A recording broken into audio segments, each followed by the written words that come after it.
የአሜሪካም የጦር መርከቦች ወደ ኢራን ማቅናታቸው ጦርነቱ እንደማይቀር ምልክት ሆኗል እየተባለ ነው። ኢራን ተቃዋሚዎችን በመግደልና የኒውክሌር ፕሮግራሟን መልሳ በመጀመሯ እያስጠነቀቁ ያሉት የአሜሪካው ፕሬዚዳንት ዶናልድ ጄ ትራምፕ የጦር መርከቦቻቸውን ወደ ቀጠናው መላካቸው አነጋጋሪ ሆኗል። ፕሬዚዳንቱ ከስዊዘርላንድ ዳቮስ ወደ አገራቸው ሲመለሱ እንደገለጹት የጦር መርከቦች ቡድን መንቀሳቀሱን፣ ነገር ግን በኢራን ላይ እንደማይጠቀሟቸው ተስፋ እንዳላቸው ተናግረዋል። አስፈላጊ ከሆነ በማለት በርካታ መርከቦቻቸውን ወደዚህ አቅጣጫ እያመሩ ነው። ምንም ነገር እንዳይከሰት ነው የምፈልገው፣ ነገር ግን በጣም በቅርበት ነው እየተከታተልናቸው ያለ ነው ሲሉ ጥቃት ከማድረግ እንደማይመለሱ ተናግረዋል። ስማቸው ያልተጠቀሰ አንድ የአሜሪካ ባለስልጣን የጦር አውሮፕላን ተሸካሚው ዩኤስኤስ አብርሃም ሊንከን የተባለው የጦር መርከብን ጨምሮ ሌሎች አውዳሚ መርከቦች በቀጣይ ቀናት ወደ መካከለኛው ምስራቅ መሄዳቸው እንደማይቀር መናገራቸውን ሮይተርስ ነው እያስነበበው። በቀጣይ ያሉትን የአሜሪካ ወታደራዊ ሰፈሮችን ከኢራን ጥቃቶች ለመጠበቅ ተጨማሪ የአየር ጥቃት መከላከያ ስርዓቶችን በመካከለኛው ምስራቅ ለመትከል እየታሰበ ነው ሲሉም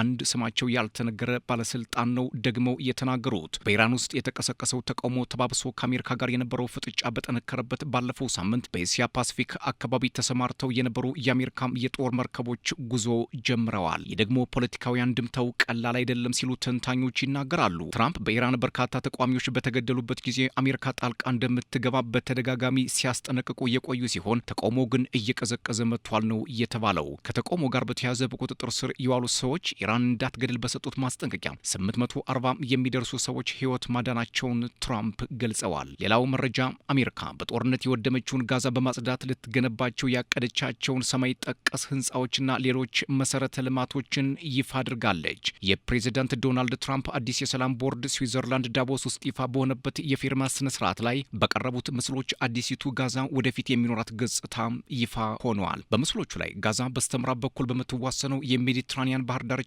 ተከትለው የሚገነቡ በርካታ ሰማይ ጠቀስ ህንፃዎች፣ በራፋህ አካባቢ የሚመሰረቱት የመኖሪያ ቤቶች እንዲሁም ደረጃ በደረጃ የሚገነቡ አዳዲስ የመኖሪያ አካባቢዎች፣ የግብርናና የኢንዱስትሪ ቦታዎች በካርታው ላይ ታይተዋል። ትራምፕ በዚህ እቅዳቸው ስኬታማ እንደሚሆኑ ከልቤም የሪል ስቴት ግንባታ ሰው ነኝ፣ ለዚህ ደግሞ ቦታ ወሳኝ ነው በማለትም ተናግረዋል። እስራኤል በጋዛ ለ2 ዓመት ባካሄደችው ወታደራዊ ዘመቻም ከባድ ውድመት የደረሰ ሲሆን ጦርነቱ እንዲቆም ካገዙ ሰዎች መካከል የሆኑት ትራምፕ የልጃቸው ባል ጃሬድ ኩሽነር በዚህ የግንባታ እንቅስቃሴ ውስጥ ቁልፍ ሚና እንደሚኖራቸውም ተነግረዋል። ኩሽነር እንዳሉት እስራኤል በጦርነቱ 90 ሺህ ቶን አውዳሚ ፈንጂዎችን በጋዛ ጥቅም ላይ ያዋለች ሲሆን በዚህ ሳቢያ 60 ሚሊዮን ቶን ፍርስራሽ ግዛቲቱን ሞልቷታል ብለዋል። ጋዛን መልሶ መገንባቱ ከመጀመሩ በፊት የተከመረውን ከፍተኛ መጠን ያለው ፍርስራሽ ማጽዳት የሚፈለግ ሲሆን ይህም ረዥም ጊዜ እንደሚወስድ ነው የተሰማው። ሌላው መረጃ የዩክሬኑ ፕሬዚደንት ቮሎዲሚር ዜሌንስኪ የዩክሬን ጦርነቱን ለማስቆም ከሩሲያና ከአሜሪካ ጋር የሚያደርጉት የሶስትዮሽ ውይይት በተባበሩት አረብ ኤሚሬቶች አቡዳቢ እንደሚካሄድ መናገራቸው ተሰምቷል። ይህንን የገለጹት ከፕሬዚደንት ዶናልድ ትራምፕ ጋር ከመከሩ በኋላ ነውም ተብሏል። የዲፕሎማሲው ፍጥነት እየጨመረ ባለበት ወቅት ትራምፕ ከዜሌንስኪ ጋር ያደረጉትን ስብሰባ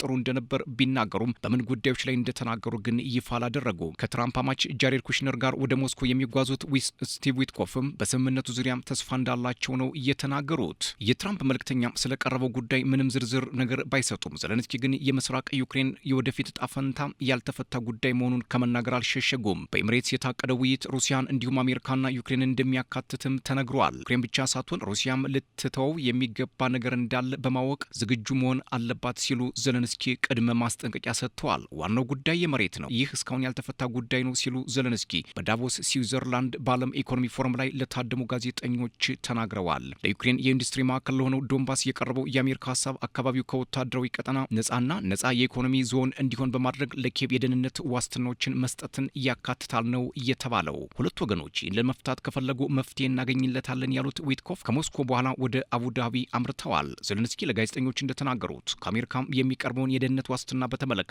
ከትራምፕ ጋር ስምምነት ላይ ተደርሷል። ምንም ዝርዝር ነገር ባይሰጡም ከመፈረማቸው በፊት ወደ አሜሪካ ኮንግረስና የዩክሬን ፓርላማ መቅረብ እንደሚያስፈልገው ገልጸዋል። ምንም እንኳን በእንግሊዝና በፈረንሳይ የሚመራው የፈቃደኞች ጥምረት ስምምነቱን ለመከታተል መሬት ላይ የተለያዩ ኃይሎች እንደሚያሰማራ ቢናገሩም ያለ አሜሪካ ምንም የደህንነት ዋስትና አይሰራም ሲሉ የትራምፕን ድጋፍ አስፈላጊ እንደሚሆን አጤነው ገልጸዋል። ዜሌንስኪ ቀደም ሲል በዳቮስ ንግግራቸው ወቅት የአውሮፓ አጋሮቻቸው በሩሲያ ላይ እርምጃ ለመውሰድ የፖለቲካ ፍላጎት እጦት አሳይቷል በማለትም ተችተዋቸዋል። አውሮፓ አንድ እንዳትሆንና እውነተኛ መፍትሄዎችን ለማግኘት እንዳትናገር የሚያግዳት ማለቂያ የሌለው ውስጣዊ ክርክሮችና ያልተነገሩ ነገሮች አሉ ሲሉ ከትራምፕና አሜሪካ ጋር ያለውን ንጽጽር አሳይተዋል። ፕሬዚዳንት ትራምፕ ማንነታቸውን ይወዳሉ፣ አውሮፓን እንደሚወዱ ይናገራሉ፣ ነገር ግን አውሮፓን አያዳምጡም ብለዋል። የዩክሬኑ ፕሬዚዳንት ፕሬዝዳንት ወደ ዳቮስ ለማቅናት በሌሊት መጓዛቸው ነው የተሰማው። መጀመሪያ ላይ ሩሲያ በኪየቭ ላይ በሰነዘረችው ጥቃት ምክንያት የኃይል መሰረተ ልማት በመቋረጡ የዋና ከተማዋን በርካታ አካባቢዎች ማሞቂያ ውሃ ወይንም ኃይል እንዳላገኙም ታውቋል። በዚህ ነዋሪዎች በ4 ዓመት ውስጥ በጣም አስቸጋሪ ክረምት እንዲያሳልፉም ተገደዋል። በአሜሪካ ባለ 20 ነጥብ እቅድ መሰረት ዘለንስኪ በዶንባስ የኢኮኖሚ ዞን ለመፍጠር ዩክሬን አሁንም ከምትቆጣጠረው የዶኔትስክ ክልል 25 በመቶ ወታደሮችን እስከ 40 ኪሎ ሜትር ለማስወጣት ሀሳብም ቀርቧል። ሩሲያ ተመሳሳይ እርምጃም ትወስዳለች እየተባለ ነው። የክሬምሊን ቃል አቀባይ ዲሚትሪ ፔስኮቭ በሰጡት መግለጫ ከአሜሪካ ልዑካን ጋር የሚያደርጉት ውይይት በዩክሬንና በሌሎች ተዛማጅ ርዕሰ ጉዳዮች ላይ እንደሚቀጥል ተናግረዋል። ፑቲን መላውን ክልል ለመቆጣጠር እንደሚፈልጉ የሚታወቅ ሲሆን የሩሲያ ኃይሎችን ባለፈው ዓመት በምስራቅ አቅጣጫ ይዞታቸውን በዝግታም እያሰፉ ነው።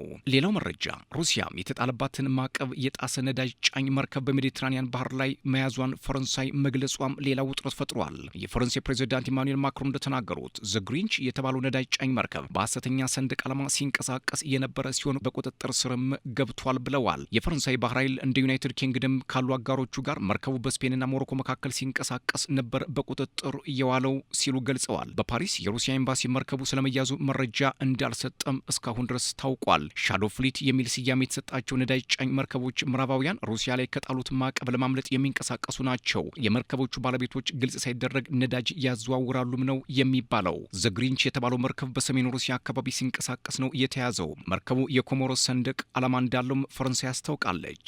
ማክሮን በኤክስ ገጻቸው ማዕቀቦች ተፈጻሚነት እንዲኖራቸው ዓለም አቀፍ ሕግን እንተገብራለን፣ መርከቡ ዩክሬን ላይ የተከፈተውን ጦርነት ለመደገፍ የሚውል እንቅስቃሴም ያደርጋል ሲሉም ተደምጠዋል። ሌላው መረጃ የፍልስጤሙ ታጣቂ ቡድን ሐማስ ትጥቅ እንደሚፈታም የተለያዩ መረጃዎች እየወጡ ነው። ነገር ግን ሐማስ ትጥቁን በምን መንገድ እንደሚፈታም እስካሁን ድረስ ሰፊ ማብራሪያ አልተሰጠም። ክቡራትና ክቡራን ለሰዓቱ የነበረኝ አጭር መረጃ ይመስል ነበር። ሰብስክራይብ፣ ላይክ፣ ሼር፣ ኮሜንት እያደርጋችሁ ቤተሰብ ሁኑ። ሰላም።